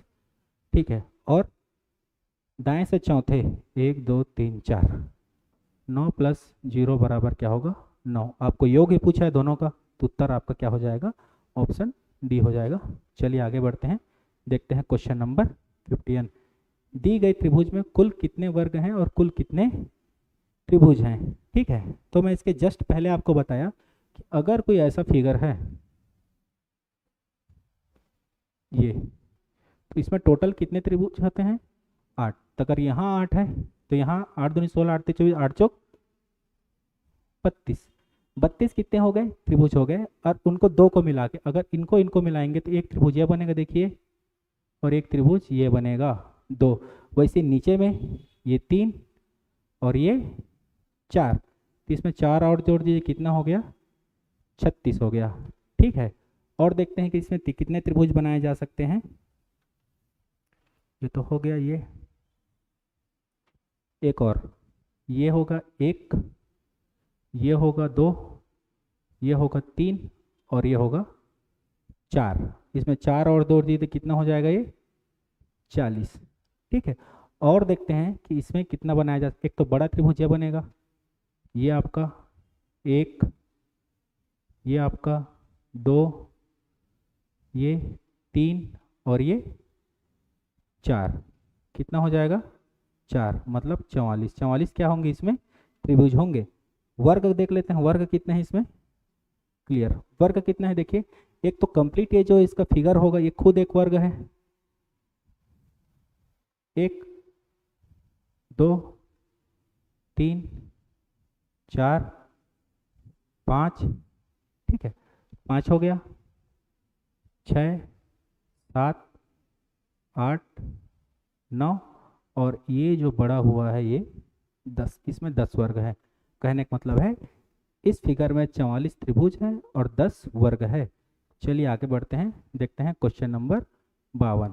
क्वेश्चन नंबर 52 क्या कहता है, यदि कोई घड़ी 1 बजे में एक बार, 2 बजे में 2 बार, 3 बजे में 3 बार और इसी तरह आगे बजती है तो एक दिन में कुल कितने बार बजेगी। कहने का मतलब यह है कि अगर घड़ी में 1 बजा तो कितने बार घंटी सुनाई देगी, 1 बार। वैसी 2 बजे में 2 बार, वैसी 3 बजे में 3 बार, 4 बजे में 4 बार। इसको ऐसे करते जाएंगे और कहाँ तक जाएंगे जी हम,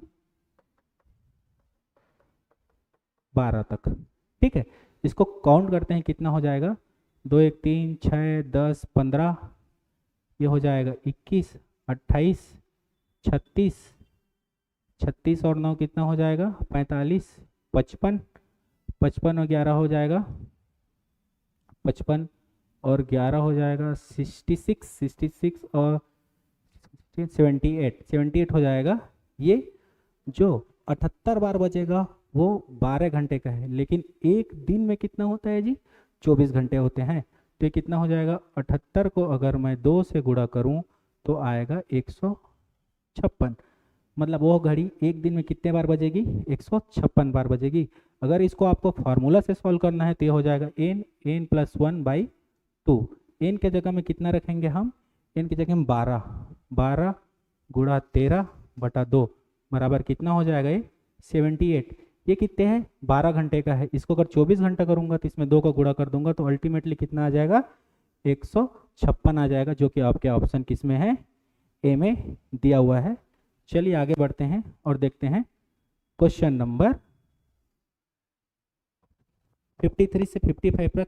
निम्नलिखित जानकारी को ध्यान से पढ़िए और नीचे दिए गए प्रश्न उत्तर दीजिए। ये क्या एक सीटिंग अरेंजमेंट का क्वेश्चन है, इसको देखते हैं। चलिए देखते हैं, J K L M N O P और क्यू केंद्र की ओर मुंह करके वृत्त के गिर्द में बैठे हैं और जरूरी नहीं है कि इसी क्रम में हैं। ठीक है, ये हमको 3 कंडीशन दी गई है और दिया गया है कि 8 फ्रेंड है जो एक गोल मेज में बैठे हैं और उनका मुख कितना है, केंद्र की ओर है। ठीक है, अब इसको हम लोग 8 इनका पोजीशन बना लेते हैं, 8। ठीक है, अब स्टेटमेंट पढ़ते हैं कि क्या क्या कहा गया है। एन के दाईं ओर तीसरे स्थान पर बैठा है। एन के दाईं ओर मतलब के को क्या करना होगा, पहले फिक्स करना होगा। और के को यहीं बैठाने का रीजन ये है कि अगर मैं के और मेरा एक डायरेक्शन लूँ तो मेरा बायां उसका बायां होगा और मेरा दायां उसका दायां होगा।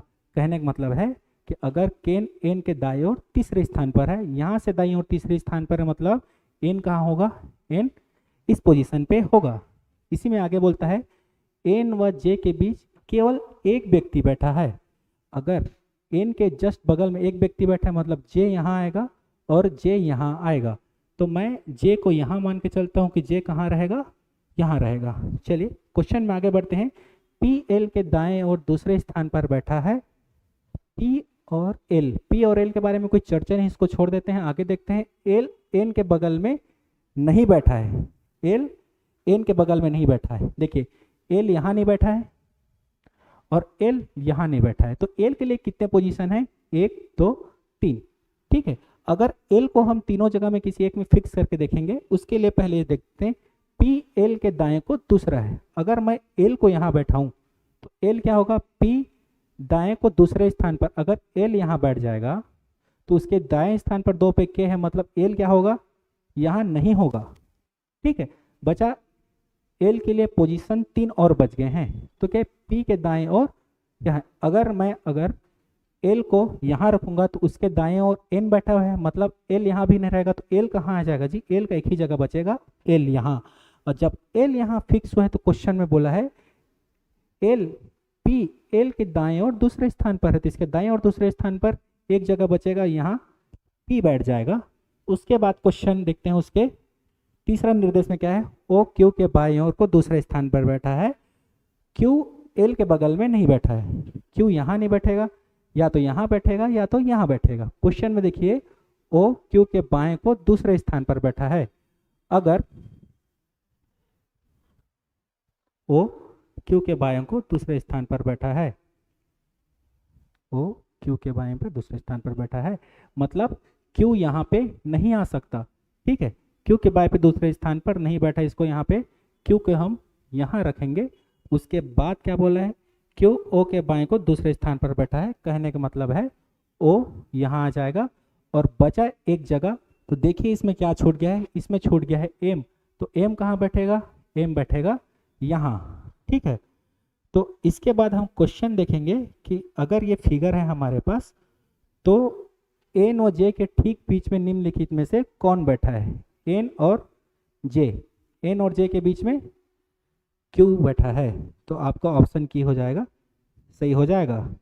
यहाँ पे आप स्क्रीनशॉट लीजिए, ये फिगर को देख लीजिए और आने वाले इसके 2 क्वेश्चन हैं।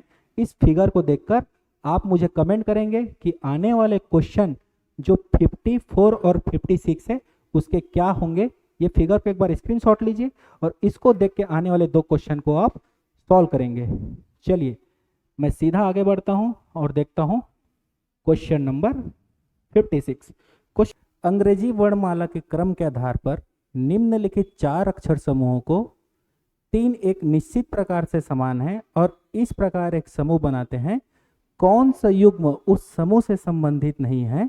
ध्यान दे, असंगत अक्षर समूह में व्यंजन स्वर की संख्या उस स्थान पर आधारित नहीं है। कहने का मतलब यह है कि 4 ऑप्शन दिए हुए हैं, ये चारों ऑप्शन एक अलग अलग पैटर्न को फॉलो करते हैं। इनमें से 3 ऐसे होंगे जो एक सेम पैटर्न को फॉलो करता है और एक इसमें से अलग होगा। जो अलग होगा वही हमें बताना है। चलिए देखते हैं, इसको मैं यहाँ लिख देता हूँ। देखिए, जैसे कि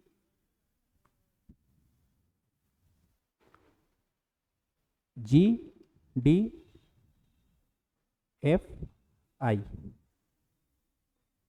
N K M P J G I M D A C F। चलिए इसका क्रमांक लिखते हैं। G का क्या होगा? 7 होगा, D का क्या होगा? 4 होगा, F का 6 होगा और I का 9 होगा। वैसे N का क्या होगा? 14, K का हो जाएगा 11, M का होगा 13 और P का हो जाएगा 16, J का हो जाएगा 10 और G का हो जाएगा 7 और I का हो जाएगा 9 और M का हो जाएगा 13। वैसे D का हो जाएगा 4, A का हो जाएगा 1, C का हो जाएगा 3 और F का हो जाएगा 6। हमने इसका क्या है? क्रमांक लिख दिया है। अब देखते हैं, जैसे कि 7 क्या हो गया? 6 क्या हो गया जी? 1 कम हो गया। वैसे 14 क्या हो गया है? 13, 10 हो गया है 9 और 4 हो गया है 3। एक एक लेटर क्या हो गए हैं? सीक्वेंस में कम हो गए हैं। चलिए, तो सामने का जो लेटर है सभी क्या है? सेम है। सेकंड देखते हैं। देखिए, 4 में अगर 5 जोड़ूंगा तो हो जाएगा 9, वैसे 11 में 5 जोड़ने से हो जाएगा 16, वैसे 17 में 5 जोड़ने पे होना चाहिए 12 लेकिन हो गया है 13, वैसे 1 में 5 जोड़ने से हो जाएगा 6। मतलब कहने का मतलब ये है कि जे जी और आई एम क्या है? इन चारों में एक अलग है और भिन्न है। तो ये क्या होगा? ऑप्शन सी आपका क्या हो जाएगा? करेक्ट हो जाएगा। चलिए आगे बढ़ते हैं और देखते हैं क्वेश्चन नंबर 57। क्वेश्चन नंबर 57 कहता है, अभी एक पिता की आयु उसकी पुत्र की वर्तमान आयु से दुगनी है। 5 वर्ष बाद उनकी आयु का योग 85 वर्ष होगा। तो अभी इनकी आयु कितनी है? मतलब कहने का मतलब यह है कि वर्तमान में इनकी आयु कितनी है, ये हमको पूछा गया है। चलिए, अगर पुत्र की आयु को मैं x मानूं तो पिता का आयु क्या हो जाएगा? जस्ट उससे क्या होगा? दुगनी होगी, तो हो जाएगा 2x। क्वेश्चन में कहा है 5 वर्ष बाद, मतलब फ्यूचर बोल रहा है, मतलब क्या होगा? वर्तमान आयु में जुड़ेगा। कहने का मतलब है x प्लस 5 और ये हो जाएगा 2x प्लस 5। आगे क्या कहा गया है? दोनों का योग क्या है? 85 वर्ष है, तो दोनों का योग क्या होगा? 85। इसको सॉल्व करते हैं। x plus 5 plus 2x plus 5 बराबर हो जाएगा ये 85। x और 2x कितना हो जाएगा? 3x। 5 5 10 बराबर 85। 10 इधर प्लस में उधर जाके माइनस होगा और 85 से क्या होगा? घट जाएगा और बराबर हो जाएगा ये 75। 3 एकम 3, 3 दूना 6, 3 पंच 6 15। x कहने का मतलब कितना आ गया? x आ गया 25 और x हमने क्या माना है? पुत्र की आयु। जब पुत्र की आयु क्या है? 25 है, तो पिता का आयु क्या होगा जी? पिता का आयु होगा 2x बराबर हो जाएगा 50। देखते हैं कौन से ऑप्शन में है। ऑप्शन नंबर डी में है 50 और 25। ऑप्शन डी क्या हो जाएगा आपका? सही होगा। चलिए आगे बढ़ते हैं और देखते हैं क्वेश्चन नंबर 58। क्वेश्चन नंबर 58, ठीक है। 100 से लेके 1000 तक की संख्याओं में एक अंक कितनी बार दहाई के स्थान पर आता है? ठीक है, चलिए अगर मैं लिख देता हूं 122, ये इकाई अंक है और ये क्या है? दहाई अंक है। यही आपको क्या है? पूछा गया है कि 100 से लेके 1000 के बीच में एक कितनी बार दहाई संख्या पे रहेगा। चलिए देखते हैं 100 से लेकर के 199 तक। पहले देखते हैं कि इकाई अंक पे दहाई अंक पे एक कितने बार रहेगा। तो देखते हैं 110 में रहेगा, 111, 112, 113, 114, 115, 116, 117, 118, 119, बस 120 में 2 आ जाएगा। तो 1 से लेके 100 से लेके 99 तक कितना आ गया? 1 2 3 4 5, 1 2 3 4 5 6 7 8 9 10। ठीक है, कितने बार आ गया? 10 बार आ गया। ठीक है, वैसे ही 199 से लेकर 299 तक कितना आएगा? ये भी 10 बार आएगा। वैसे ही 300 से लेकर 400 तक भी कितने बार आएगा? ये 10 बार आएगा। 401 से लेकर 500 तक कितने बार आएगा? ये भी 10। ऐसे ही करते करते करते हम कितने बार आएंगे? 901 से लेकर 999 तक। ये आते आते कितना हो जाएगा? 9 बार हो जाएगा। कहने का मतलब एक है 10 × 9 बराबर कितना हो जाएगा? 90। 100 से लेकर 1000 तक दहाई अंक पर एक 90 बार होगा। आपका ऑप्शन क्या? डी हो जाएगा सही। चलिए आगे बढ़ते हैं और देखते हैं क्वेश्चन नंबर 59। क्वेश्चन नंबर 59 क्या कहता है? एक कक्ष में 50 पुलिसकर्मी हैं, उनमें से 4% के पास कोई वर्दी नहीं है। शेष 96 में से 1/3 पुलिसकर्मी के वर्दी का केवल एक भाग पहन रहे हैं। कहने का मतलब है अगर शर्ट पहन रहे हैं तो पैंट नहीं पहन रहे हैं, और पैंट पहन रहे हैं तो शर्ट नहीं पहन रहे हैं। शेष पुलिसकर्मी के पास पूरी वर्दी है। पूरी वर्दी कितने पुलिसकर्मी पहन रहे हैं? चलिए देखते हैं। अगर टोटल कितना है? 50 पुलिसकर्मी हैं। अगर इसका 4%, ठीक है, इसका 4% कितना हो जाएगा जी? 4% हो जाएगा इसका 2। कहने का मतलब है 48 लोग क्या है? ड्रेस पहन रहे हैं, वर्दी पहन रहे हैं, और इस 48 में से इनका 1/3 क्या आ रहे हैं? केवल एक भाग पहन रहे हैं। ठीक है, तो इसका बटा 3 क्या होगा? 3 एकम 3, 3 छगा 18, 16 ऐसे होंगे जो खाली एक भाग पहन रहे हैं। तो बचा कितना? 48 में 16 जाएगा तो 32। 32 ऐसे हैं जो ड्रेस को प्रॉपर पहन रहे हैं, पूरे पहन रहे हैं। मतलब आपके ऑप्शन बी क्या हो जाएगा? सही हो जाएगा। चलिए आगे बढ़ते हैं और देखते हैं क्वेश्चन नंबर 60। क्वेश्चन नंबर 60 क्या है? देखते हैं। निम्न अक्षर संख्या प्रतीक श्रृंखला के आधार पर पूछे गए प्रश्नों का उत्तर दीजिए।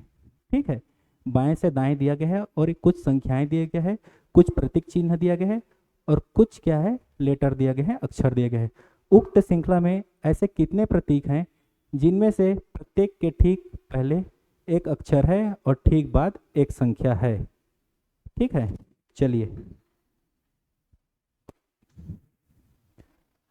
चलिए सॉल्व करते हैं, देखते हैं।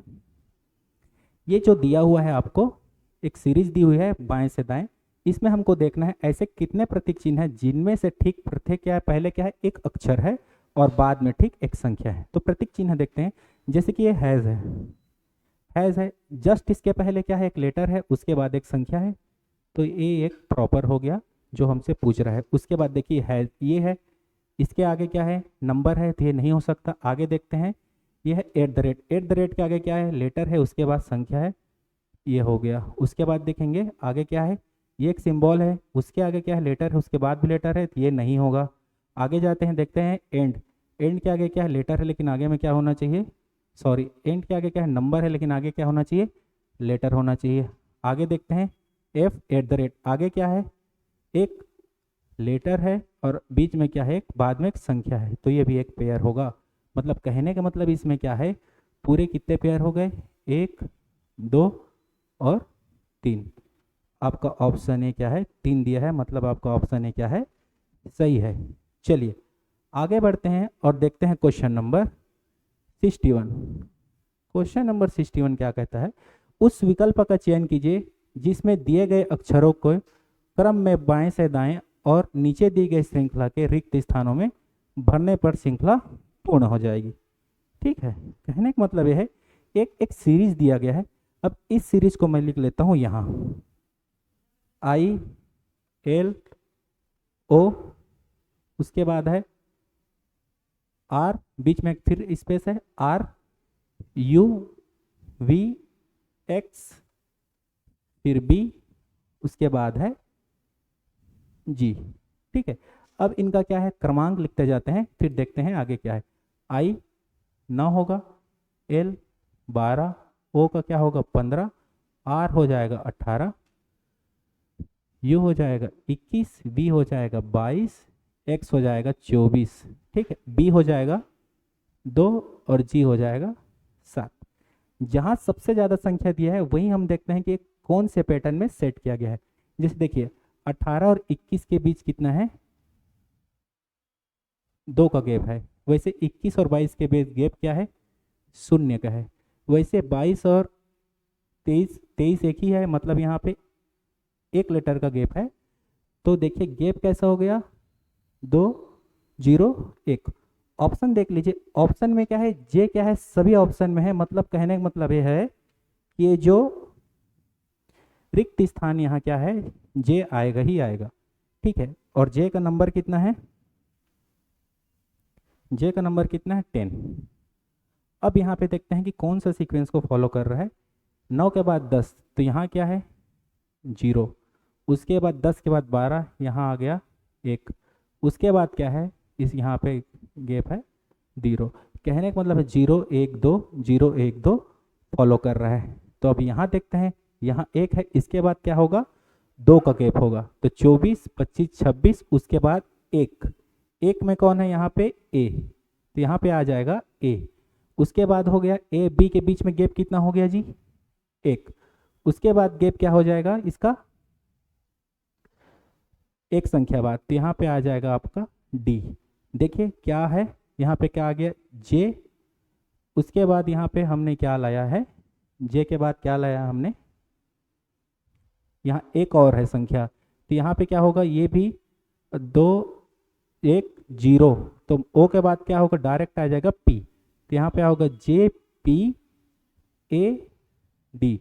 जे पी ए डी किस में, देखिए जे पी ए डी आपके ऑप्शन सी पे दिया हुआ है, मतलब आपका ऑप्शन सी क्या है, सही है।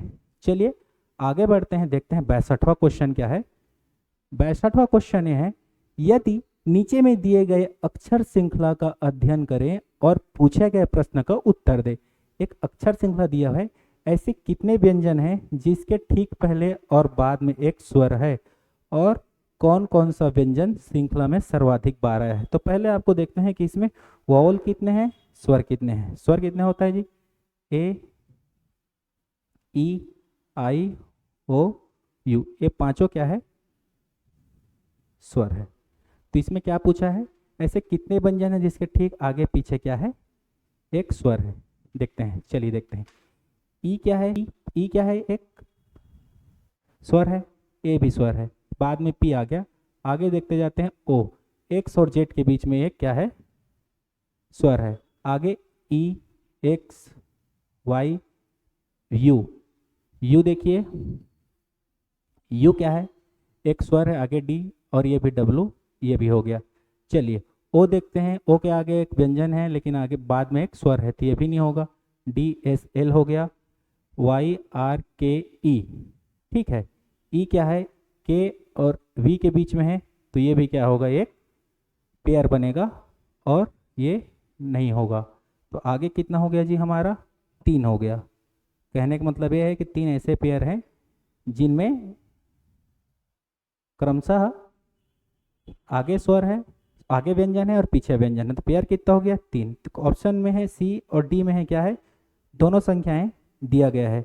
उसके बाद हमसे पूछा गया है कि एल ज़्यादा बार पूछा गया है कि डी।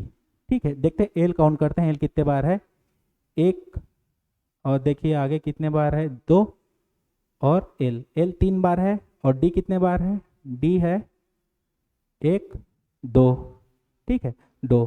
तो कितने बार है, एल ज़्यादा पूछा गया है, तो ऑप्शन क्या हो जाएगा, सी आपका सही होगा।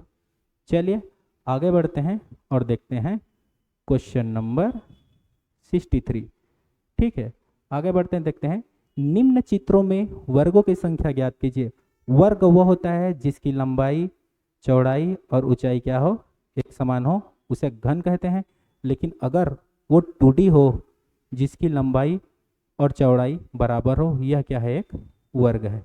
चलिए देखते हैं इसमें वर्ग कितना है, फाइंड आउट करते हैं। देखिए ये एक वर्ग हो गया, 2, 3, 4, 5, 6, 7, 8, 9 और एक 10।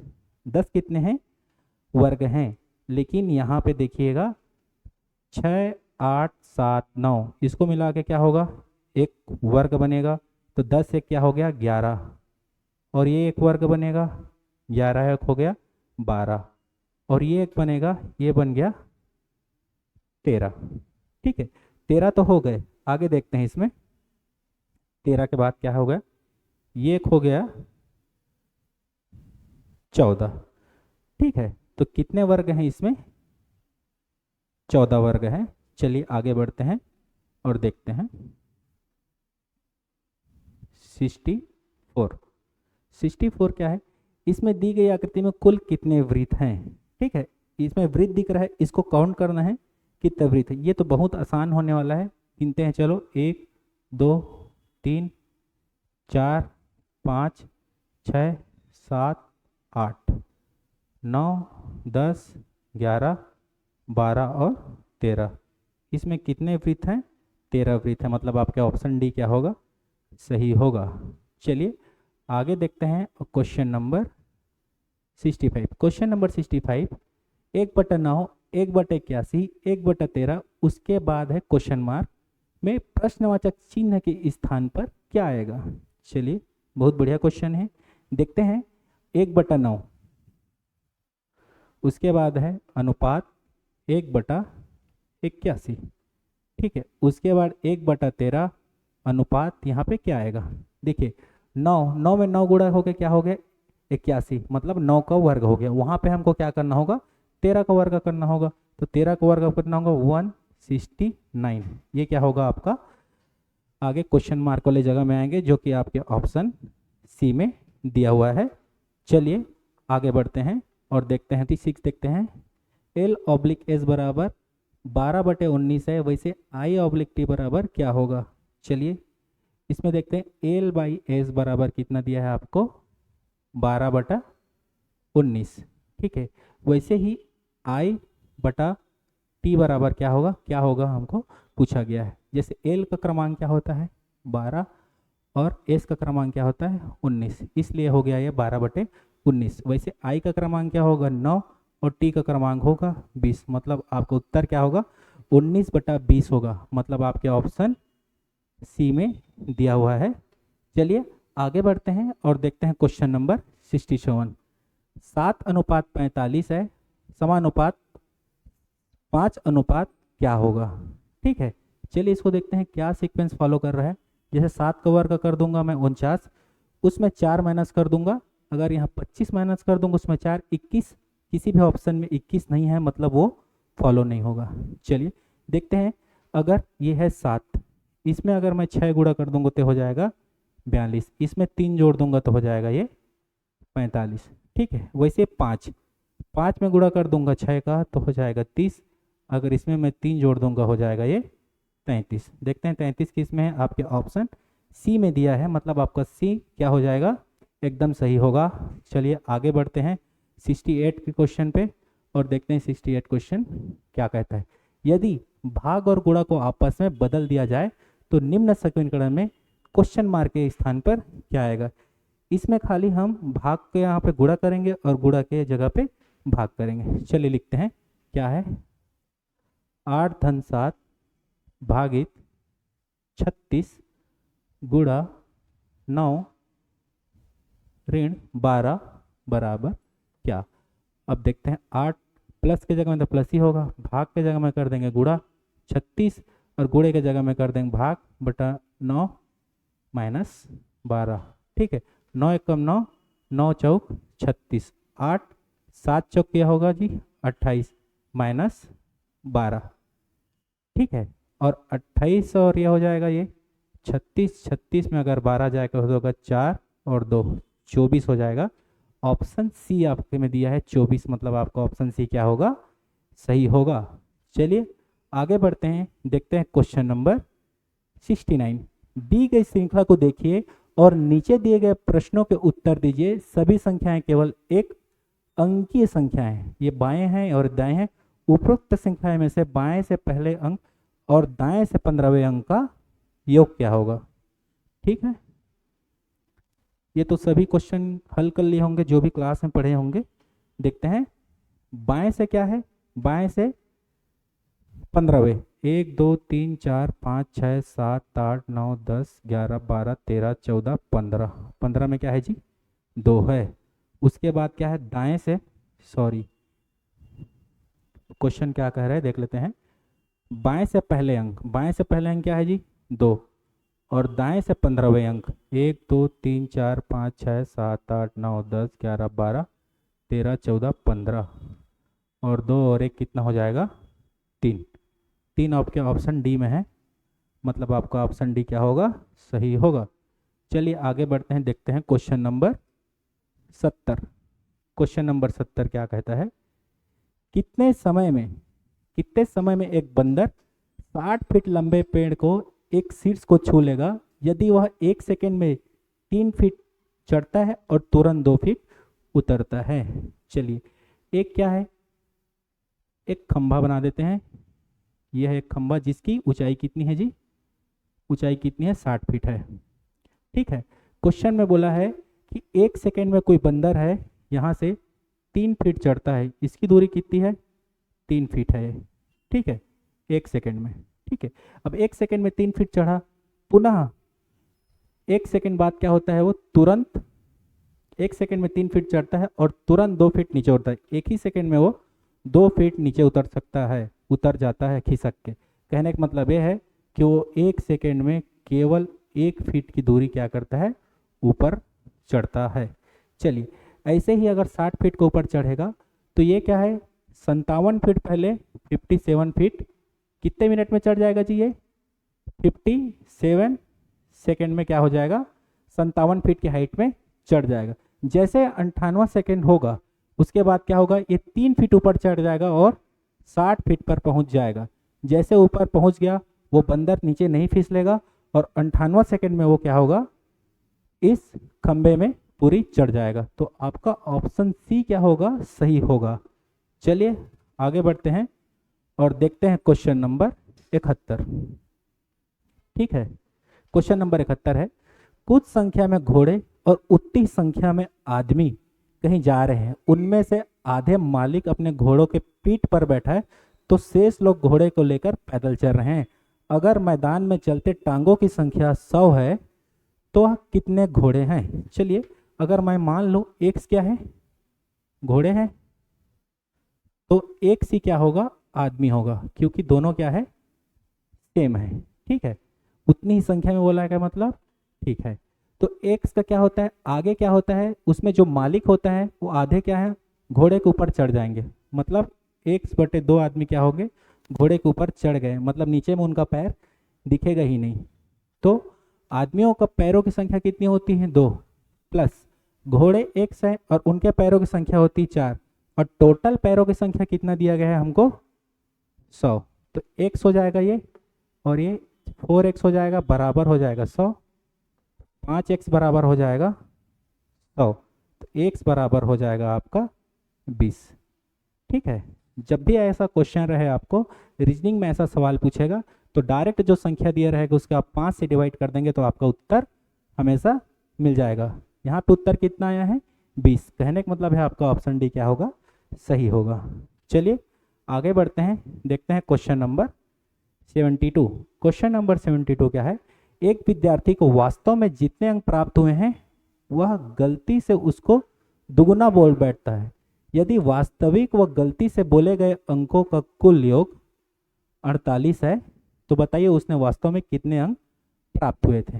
ठीक है, अगर उसको 1 अंक प्राप्त हुए तो कितना दोगुना बोल बैठता है, मतलब 2x बोल बैठता है, और दोनों की संख्याएं कितनी दी गई है हमको 48, तो क्या हो जाएगा 3x बराबर क्या हो जाएगा 48, तो x बराबर क्या होगा 3 1 कम 3, 3 6 18, तो 16 ऐसे होंगे जो वास्तव में उन्हें अंक प्राप्त हुआ था, कहने का मतलब है ऑप्शन बी आपका सही होगा। चलिए आगे बढ़ते हैं और देखते हैं क्वेश्चन नंबर 73।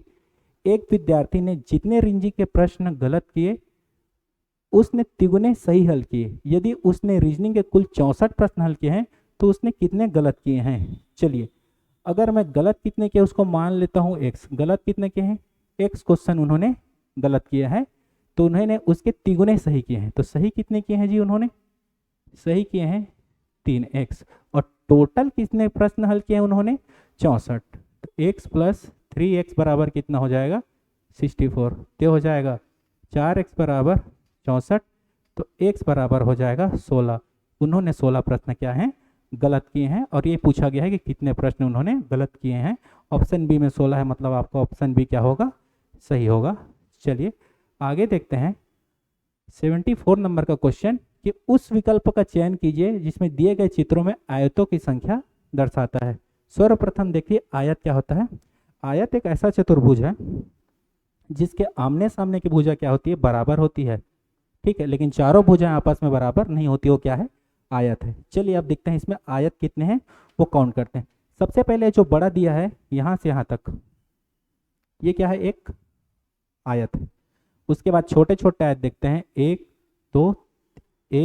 2 3 और बड़ा होकर कितना हो गया 4। अब दो छोटे छोटे को मिलाकर एक आयत बनेगा, जैसे कि यहाँ से लेके यहाँ तक एक आयत हो जाएगा जो कि हो जाएगा 5, और यहाँ से लेके एक यहाँ तक एक बनेगा आयत, वो हो जाएगा 6। मतलब इस फिगर में कुल 6 आयत है।